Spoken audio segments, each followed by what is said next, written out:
What's up, guys? It's Lord Botha here for another video, and Marathon has been delayed. It's funny because I just put a video out about Mind's Eye in which I was saying, oh, well, Marathon might still be a bigger disaster we haven't seen yet. It's still supposed to come out in financial year of 2025. Well, it looks like that's probably wrong now. This comes to us from Insider Gaming and is entitled Marathon Delayed by Bungie After Strong and Clear Messages. Those strong and clear messages were, it looked really, really bad and didn't feel like an extraction shooter at all. And all the streamers that we watched play it looked like they were playing an arena shooter, not an extraction shooter. By the way, those same streamers that were showing off your game, after they weren't being paid anymore to actually stream that game, they went off and played something else. Almost like they didn't actually like Marathon and didn't want to play it. Oh yeah, and we're not going to get into the whole plagiarism thing. I think that's a well-known story that speaks for itself. But the article states Bungie has announced that its upcoming extraction shooter, Marathon, has been delayed. Originally scheduled to release on September 23rd, the game's launch has been pushed back. A new date, however, hasn't been revealed, so it's been delayed indefinitely. That's another way to say that. In fact, it's not expected that we'll get a new release date until fall of this year of when Marathon might be coming out. So this already massively expensive game that has taken, I don't know, like a decade of development to be put out is taking even more time. By the way, that September 23rd date is significant because if you remember, September 23rd is supposed to be the same day that Borderlands 4 is supposed to release. And it recently came out that Borderlands 4, the base game, is actually going to be $70. So the bullying worked, guys. Randy Pitchford, as you may remember, gave a pretty strong hint that this game was going to be $80. And then seemingly nowhere after there was a huge backlash to those hints.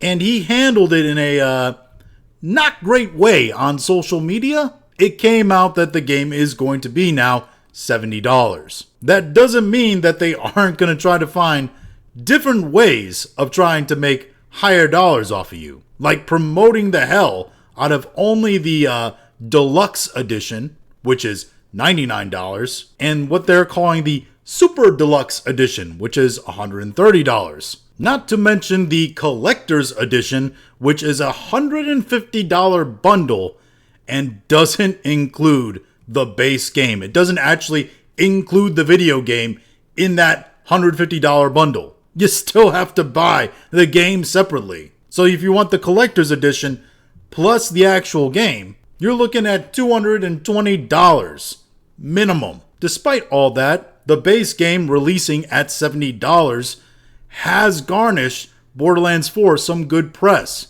And they're still keeping that same release date. And I think that good press and that release date really has pushed the Marathon team over the edge in terms of, hey, we need to push this thing back. Maybe it's not the full reason, but it definitely played a factor in this. As for what the development team actually said about this delay, this is the post they put on their actual game website. Quote, the alpha test created an opportunity for us to calibrate and focus the game on what will make it uniquely compelling. Survival under pressure, mystery and lore around every quarter, raid-like endgame challenges, and Bungie genre-defining first-person shooter combat. Yeah, if you actually watched any streams where they showed off any gameplay whatsoever, absolutely none of that seemed to be included. None of that. Nothing they said there was shown or given that kind of vibe from anything we've seen of this game at all. They continue by saying, we're using this time to empower the team to create the intense, high-stakes experience that a title like Marathon is built around. This means deepening the relationship between the developers and the game's most important voices, our players. Yeah, well, it's pretty clear what the players have said. The game looks ass, and everything surrounding the game and its development seems skeezy and ass. Like that one phrase there, taking this time to empower the team to create. Yeah, hopefully they create instead of just steal, which is what it seems like they've been doing. The article continues by saying that the blog post states that over the next few months, the developers will have more closed testing to make fixes and add new features to the game. As far as what those fixes, updates, and features are, they gave a brief list of key focus points during this extra pre-launch development time. Then they list a whole bunch of different changes they plan on making here.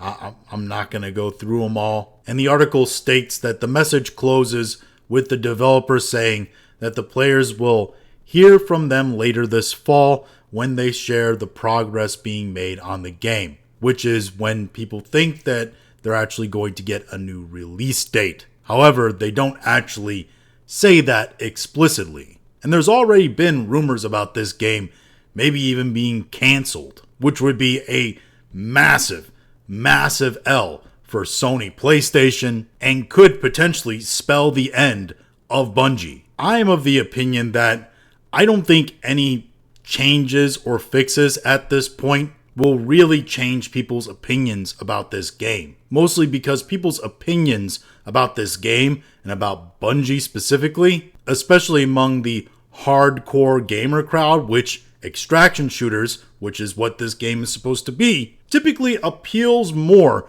to the hardcore gamer crowd. Well, they have already formed opinions about Bungie, and a lot of casual gamers have also started to form opinions about Bungie and some of their practices when it comes to the development of this game, i.e. the art stealing. Also, when you determine the costs, not just of developing this game, but also maintaining this game with servers and additional development and debugging and etc., you really do have to start to ask if the juice is worth the squeeze and if anybody's actually going to come to the lemonade stand. Personally, I don't think that they will. I think if this game releases, it will actually be even more of a loss than if they just scrapped it right now, which is why I do think at some point it will get scrapped.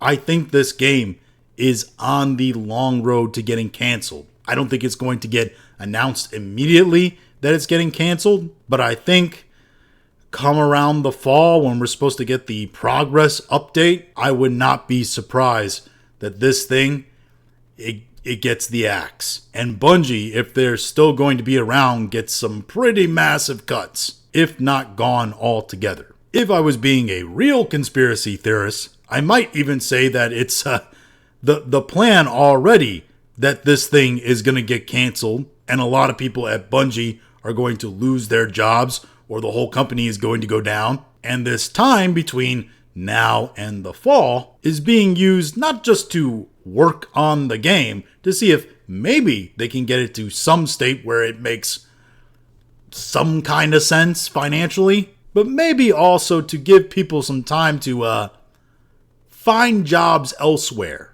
Because this is the kind of game, the kind of disaster that ends up losing multiple people their jobs, even if it is a slight success, which it's not going to be. You also have to keep in mind that this game, if it's going to release sometime next year, is still going to be in the wake of GTA 6, which may not dominate the video game playing time of every gamer for the entire year, but it's definitely going to hold attention for a good long while and for a good chunk of the gaming audience. And you have to ask the question, can Marathon even hope to get any attention in the wake of such a storm? But those are just my thoughts on all this. If you have your own thoughts, go ahead and leave them in the comments. If you liked this video, go ahead and like, share, and subscribe. If you didn't like this video, appreciate you watching all of it, and we'll talk to you again later.